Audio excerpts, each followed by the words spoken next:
sustainability or survival, I just see that fuel prices are a very fluctuating thing, and we could be coming to a point where cheap gas is a thing of the past. Cheap gas is fueled by war.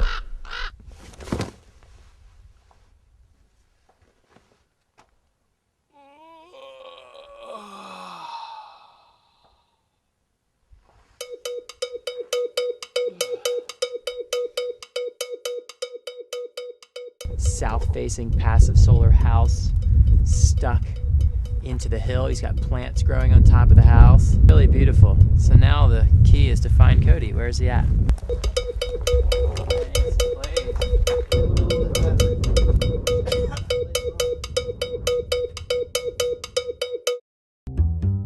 Yeah, this is my home. Direction, solar south, and it's semi-subterranean, so it's covered with earth and insulation. So it has the thermal mass, it has insulation, etc.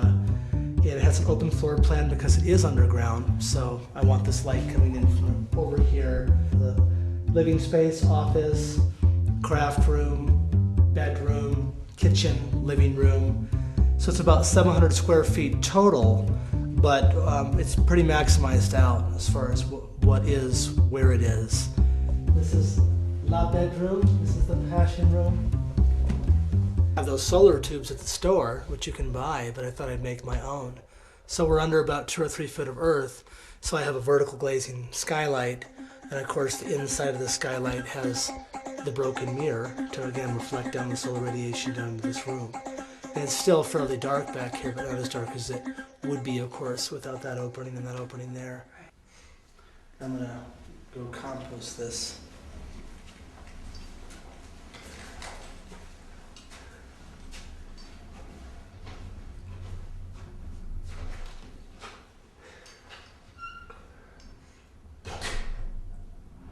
Basically, it's a bunch of parabolas of rebar.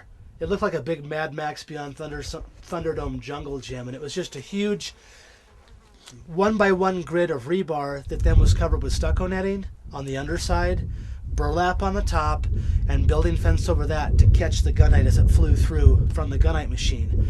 And then it was sprayed, and you can see it's basically just shotcrete, gunite, whatever you want to call it. It's a concrete home that was then dyed out with different pigments. So you've created your own south-facing cave.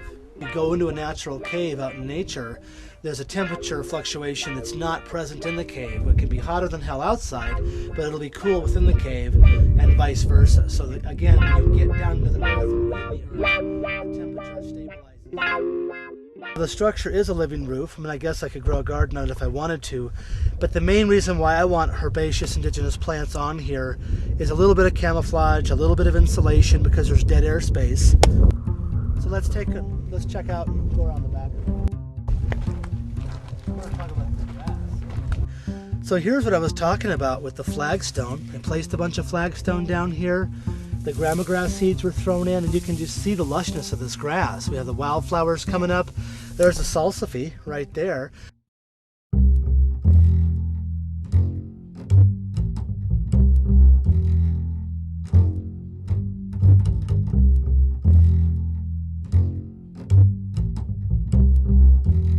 How do I bring light into an earth home, you know, and make it less of a dungeon feel? And this is one way to do it. These rocks up here, and again, there's a certain feng shui hippie factor to this house, but that's what makes it fun to build a house, you know.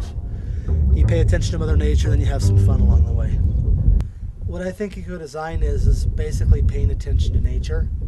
Wherever you are on the planet Earth, whether you're in Hawaii or Arizona, is paying attention to what she does first, how she interacts with the landscape, where you build your house or where your house already is, and adapt to her and take into consideration how the weather patterns move, where the water moves, where the sun is, how it is, where it comes up, where it sets. And I think that's what it's all about. I think eco-design is based on nature. So to not pay attention to nature in the design of anything on the planet Earth, I think is a mistake. Ultimately, it'll use more calories, it'll use more energy, and it won't be as efficient as if you just follow her design.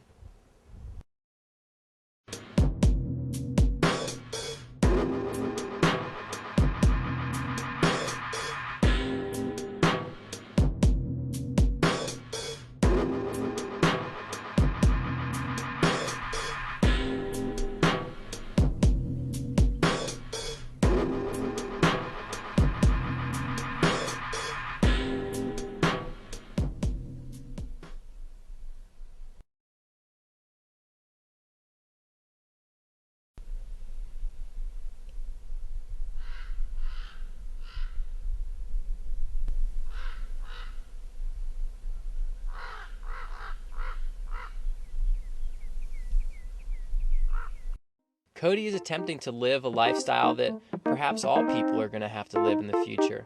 A lifestyle less dependent on energy, less dependent on outside inputs, more self-sufficient for himself. You know, he's working towards really doing what it takes to leave a smaller footprint on this earth. Yeah.